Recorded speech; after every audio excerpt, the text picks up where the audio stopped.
จาราธรรมาอวิชชากวิจารมาตาธรรมาอวิชชากวิจาราธรรมาเภ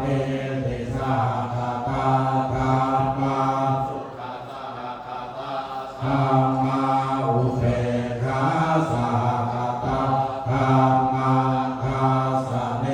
นะปะหาตาภาธรรมาภาวะ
อานิจจา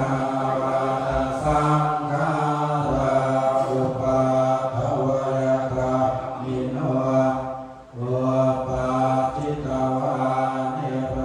ธันติเตสังอุปัสสโมสุโขลำดับต่อไปขอเชิญเจ้าภาพยกถาดปัจจัยขึ้นโต๊ะกลางเลยครับยกผ่าน แล้วก็ถวาย นี่ยกผ่านยกไว้ยกให้ลูกนี่ผ่านกระจายครับยกไว้ก่อนยกไว้เอาพังถวายนะโมตัสสะภะคะวะโตอะระหะโตสัมมาสัมพุทธัสสะนะโมตัสสะภะคะวะโตอะระหะโตสัมมาสัมพุทธัสสะนะโมตัสสะภะคะวะโตอะระหะโตสัมมาสัมพุทธัสสะสุตินังวัตเมธานังปัจจยทานังบริสุทธังนาสวะหิวหังนิพพานปฏิโยโหตุสัพพะข้าพเจ้าได้มาด้วยความบริสุทธิ์ขอบูชาพระพุทธบูชาพระธรรมน้อมนำถวายพระสงฆ์มีจิตใจจำนงตรงต่อพระนิพพานขอให้ถึงเมืองแก้วขอให้ข้าแคล้วปลอดมารขอให้พบพระศรีอานในอนาคตการด้วยหน้าโลกเทิน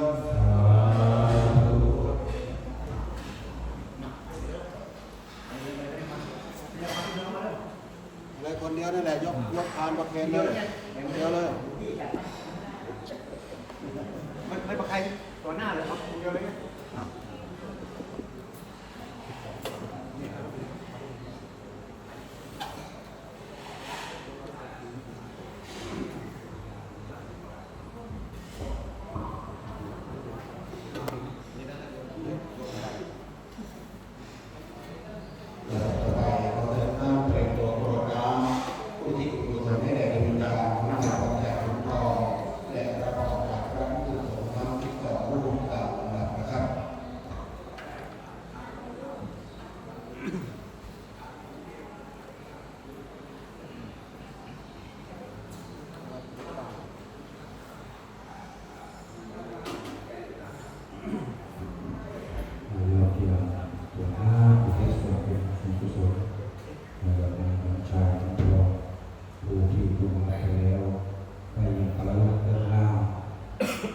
ยะ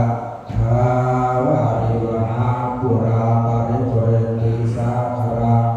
เอวะเมวะอิโตทินังเปตนังอุปกปติอิจิตังปฏิตังตุหังคิปะเนวะสมิจจโตสัพเพปุเรนโตสังกปาจันโทปะกะลาโสยะธามณิโชติระโสยะธาติโยวิวาทันตุสัพพะโรโควินาศตุมาวันตารายโยสุขิติกายุโภวะอภิวาทนาสิเรสเนอาภาตาลิโนจัตตารวะธรรมะอันติอายุวันโนสุขังอารังคัตถาเสเวอากาเสเวยะเตเมตาสักขาจาเมเปกานังทาเกนังทาจาโตเปสารังนาเรนังวาโสโกวะยาวันยาปะเทวนาเอตานามาทายเอวันอันติยาทายโยอัญญัญจักโขทากินาสังฆาเนสุปฏิยติตาตังหิตายาสักขานาโสอุปกาปฏิโสยาติตาจายังนิทาสิตัวเปตานาปุชามุราราภวังนามโนปะทินังโตเพนิบุญญาปะสุตังอนาปะกันเตภวตุสา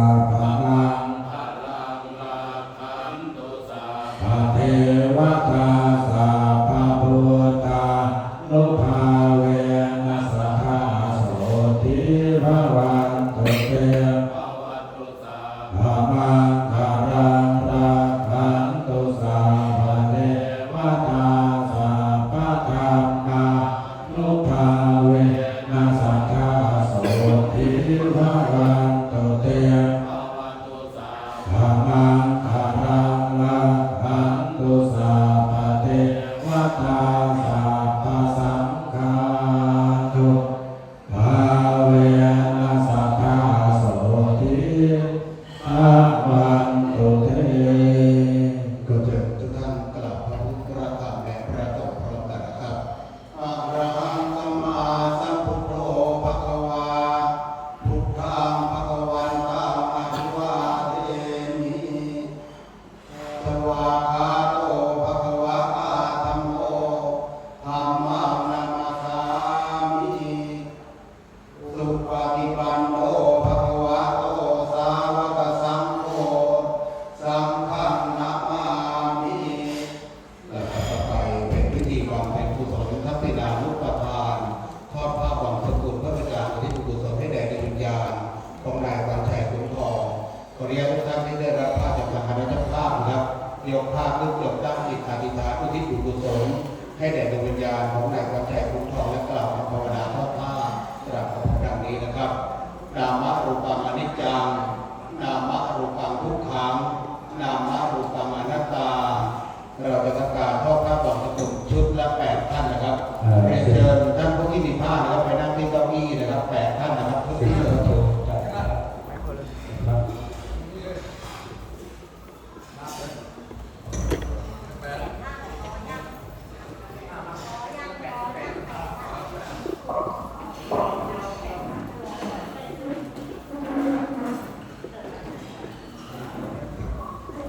คนนึงไอ้คนนึง ทางด้านแต่แล้ววางผ้าพระพุทธโยมด้านแล้ววางเสร็จแล้วประนมมือขึ้นไปนะครับกราบนิมนต์พระภิกษุสงฆ์พิจารณาชักผ้าบังสกุล8รูปขอกราบนิมนต์ด้วยความเคารพครับ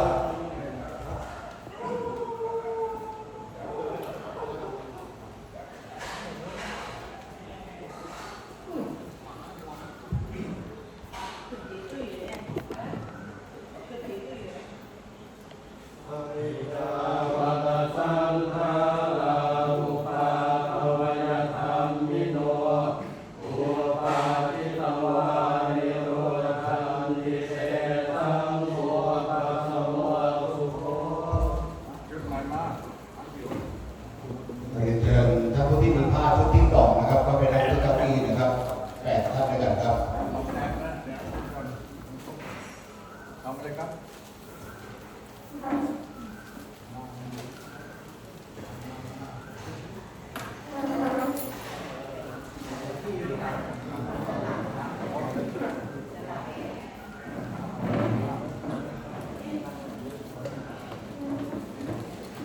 หมดยังเนี่ยแค่นี้ใช่ไหม ไม่แค่นี้เนาะ วางครบไปเลย ทีเดียวหมดแล้วทีเดียว ทีเดียวหมดเลยวางครบไปเลยไม่ต้องเอา ท่านใดที่ยังไม่ได้รับผ้า